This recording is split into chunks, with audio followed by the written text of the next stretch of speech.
भगवान शिव का ध्यान मात्र करने से हमारे मन में एक छवि उभर कर आती है, वो एक वैरागी पुरुष की। इनके हाथ में एक त्रिशूल, दूसरे हाथ में डमरू, गले में सर्पमाला, सिर पर त्रिपुंड चंदन लगा हुआ, माथे पर अर्धचंद्रमा और सिर पर जटाजुट जिसमें गंगा की धारा बह रही है। थोड़ा ध्यान अगर हम गहरा करें तो इनके साथ हमें वाहन भी दिखता है, जिन्हें हम नंदी कहते हैं।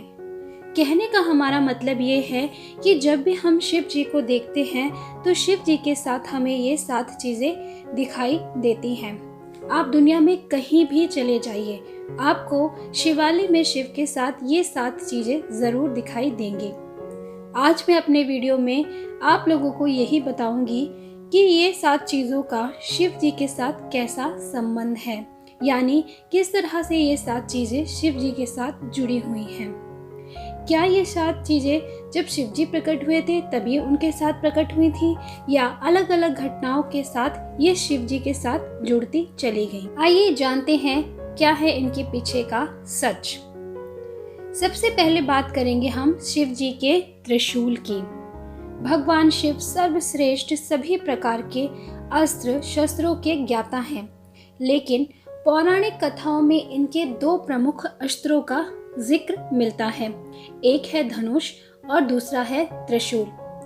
त्रिपुरासुर का वध और अर्जुन का मान भंग, ये 2 ऐसी घटनाएं हैं जब शिव जी ने अपनी धनुर्विद्या का प्रदर्शन किया था, जबकि त्रिशूल का प्रयोग शिव जी ने कई लोगों को वध करने के लिए किया। त्रिशूल से शिव जी ने शंखचूड़ नाम के दैत्य का वध किया था और इसी से उन्होंने गणेश जी का सिर भी काटा था। भगवान शिव के धनुष के बारे में एक कथा है कि इसका निर्माण स्वयं शिव जी ने ही किया था, किंतु त्रिशूल के बारे में कहा जाता है कि जब सृष्टि का आरंभ हुआ तो ब्रह्मनाद से जब शिव प्रकट हुए तो उनके साथ ही रज, तम, सत ये 3 गुण भी प्रकट हुए थे और ये तीनों गुण शिव जी के 3 शूल यानी त्रिशूल बने। इनके बीच सामंजस्य बनाए बगैर सृष्टि का संचालन बहुत कठिन था और इसीलिए शिव जी ने त्रिशूल रूप में इन तीनों गुणों को अपने हाथ में धारण किया। दूसरा है शिव जी का डमरू। भगवान शिव को संहारकर्ता के रूप में वेदों और पुराणों में बताया गया है, जबकि शिव जी का एक और रूप है नटराज, जो इसके बिल्कुल विपरीत है। नटराज रूप में शिव जी बहुत प्रसन्न होते हैं और नृत्य करते हैं। इस समय शिव जी के हाथों में एक वाद्य यंत्र होता है जो कि है डमरू। इनके डमरू का आकार रेत की घड़ी के जैसा है, जो दिन रात और समय के संतुलन का प्रतीक है। शिव जी भी इसी तरह के हैं। इनका एक स्वरूप तो बैरागी का है तो दूसरा भोगी का है, जो नृत्य करता है और अपने परिवार के साथ जीता है। इसीलिए शिव के लिए डमरू ही सबसे उचित वाद्य यंत्र है। ये भी माना जाता है कि जिस तरह शिव आदि देव हैं, उसी प्रकार डमरू भी आदि वाद्य यंत्र है। भगवान शिव जी के हाथों में डमरू कैसे आया, इसके पीछे की कहानी बड़ी ही रोचक है। सृष्टि के आरंभ में जब देवी सरस्वती प्रकट हुई, तब देवी ने अपनी वीणा के स्वर से सृष्टि में ध्वनि को जन्म दिया, किंतु ये ध्वनि सुर और संगीत विहीन थी। उस समय भगवान शिव ने नृत्य करते हुए 14 बार डमरू बजाया और इस ध्वनि से व्याकरण और संगीत के धंध ताल का जन्म हुआ। कहते हैं डमरू ब्रह्मा का स्वरूप है, जो दूर से विस्तृत नजर आता है, लेकिन जैसे जैसे ब्रह्मा के करीब पहुंचते हैं वह संकुचित हो दूसरे सिरे से मिल जाता है और फिर विशालता की ओर बढ़ता है। सृष्टि में संतुलन के लिए इसे भी भगवान शिव अपने साथ लेकर प्रकट हुए थे। तीसरा है शिव जी के गले में रहने वाला विषधर नाग। भगवान शिव के साथ हमेशा नाग होता है और इस नाग का नाम है वासुकी। इस नाग के बारे में पुराणों में बताया गया है कि यह नागों के राजा हैं और नागलोक पर इनका शासन है। सागर मंथन के समय इन्होंने रस्सी का काम किया था, जिससे सागर को मथा गया था। कहते हैं वासुकी नाग शिव के परम भक्त थे। इनकी भक्ति से प्रसन्न होकर शिव जी ने इन्हें नागलोक का राजा बना दिया और साथ ही अपने गले में आभूषण की भांति लिपटे रहने का वरदान भी दिया। चौथा है नंदी। किस तरह से नंदी शिव जी के वाहन बने। नंदी के बारे में पुराणों में जो कथा मिलती है उसके अनुसार नंदी और शिव वास्तव में एक ही हैं। शिव ने ही नंदी रूप में जन्म लिया था। कथा है कि शिलाद नाम के ऋषि मोह माया से मुक्त होकर तपस्या में लीन हो गए। इससे इनके पूर्वज और पितरों को चिंता हुई कि इनका वंश तो समाप्त हो जाएगा। पितरों की सलाह पर शिलाद ने शिव जी की तपस्या करके एक अमर पुत्र को प्राप्त किया, जो नंदी नाम से जाना गया। शिव का अंश होने के कारण नंदी शिव के करीब रहना चाहता था। शिव जी की तपस्या से नंदी शिव के गढ़ों में प्रमुख हुए और वृषभ रूप में शिव का वाहन बनने का सौभाग्य प्राप्त हुआ उन्हें। पांचवा है शिव के सिर पर विराजमान चंद्र।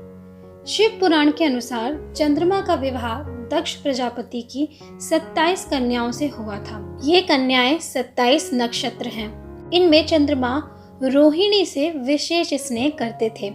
इसकी शिकायत जब अन्य कन्याओं ने दक्ष से की तो दक्ष ने चंद्रमा को क्षय होने का शाप दे दिया। इस शाप से बचने के लिए चंद्रमा ने भगवान शिव की घोर तपस्या की। चंद्रमा की तपस्या से प्रसन्न होकर शिव जी ने चंद्रमा के प्राण बचाए और उन्हें अपने शीश पर स्थान दिया। जहाँ चंद्रमा ने तपस्या की थी वह स्थान सोमनाथ कहलाता है। मान्यता है कि दक्ष के शाप से ही चंद्रमा घटता और बढ़ता रहता है। छठा है शिव के माथे पर त्रिपुंड।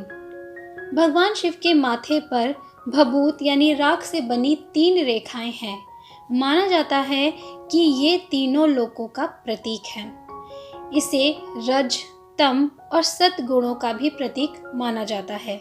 लेकिन शिव के माथे पर भभूत की ये 3 रेखाएं कैसे आए, इनके पीछे भी बड़ी ही रोचक कथा है। पुराणों के अनुसार दक्ष प्रजापति के यज्ञ कुंड में सती के आत्मदाह करने के बाद भगवान शिव उग्र रूप धारण कर लेते हैं और सती के देह को कंधे पर लेकर त्रिलोक में हाहाकार मचाने लगते हैं। अंत में विष्णु चक्र से सती के देह को खंडित कर देते हैं। इसके बाद भगवान शिव अपने माथे पर हवन कुंड की राख मलते और इस तरह सती की याद को त्रिपुंड रूप में माथे पर स्थान देते हैं। तो इस तरह आया भगवान शिव के माथे पर त्रिपुंड। 7वां है शिव जी के जटाओं में समाई गंगा। भगवान शिव के माथे पर गंगा के विराजमान होने की घटना राजा भागीरथ से जुड़ी हुई मानी जाती है। कथा है कि भागीरथ ने अपने पूर्वज सगर के पुत्रों को मुक्ति दिलाने के लिए गंगा को स्वर्ग से पृथ्वी पर उतारा था। ब्रह्मा की पुत्री गंगा बड़ी मनमौजी थी। एक दिन दुर्वासा ऋषि जब नदी में स्नान करने आए तो हवा से उनका वस्त्र उड़ गया और तभी गंगा हंस पड़ी। क्रोधी दुर्वासा ने गंगा को शाप दे दिया कि तुम धरती पर जाओगी और पापी तुम में अपना पाप धोएंगे। इस घटना के बाद भागीरथ का तप शुरू हुआ और भगवान शिव ने भागीरथ को वरदान देते हुए गंगा को स्वर्ग से धरती पर आने के लिए कहा। लेकिन गंगा के वेग से पृथ्वी की रक्षा के लिए शिव जी को उन्हें अपनी जटाओं में बांधना पड़ा। कथा ये भी है कि गंगा शिव के करीब रहना चाहती थी, इसीलिए धरती पर उतरने से पहले प्रचंड रूप धारण कर लिया। इस स्थिति को संभालने के लिए शिव जी ने गंगा को अपने जटाओं में स्थान दिया। तो ये थी वे 7 वस्तुएं जो शिव जी के साथ हमेशा ही रहती हैं और इनके पीछे की कथा कि किस तरह से ये शिव जी से जुड़ी हुई हैं। आशा करती हूँ आपको मेरा ये वीडियो पसंद आया होगा। वीडियो को लाइक कीजिएगा, ज़्यादा से ज़्यादा शेयर कीजिएगा। मिलूंगी आपसे अगले वीडियो में, तब तक के लिए नमस्कार।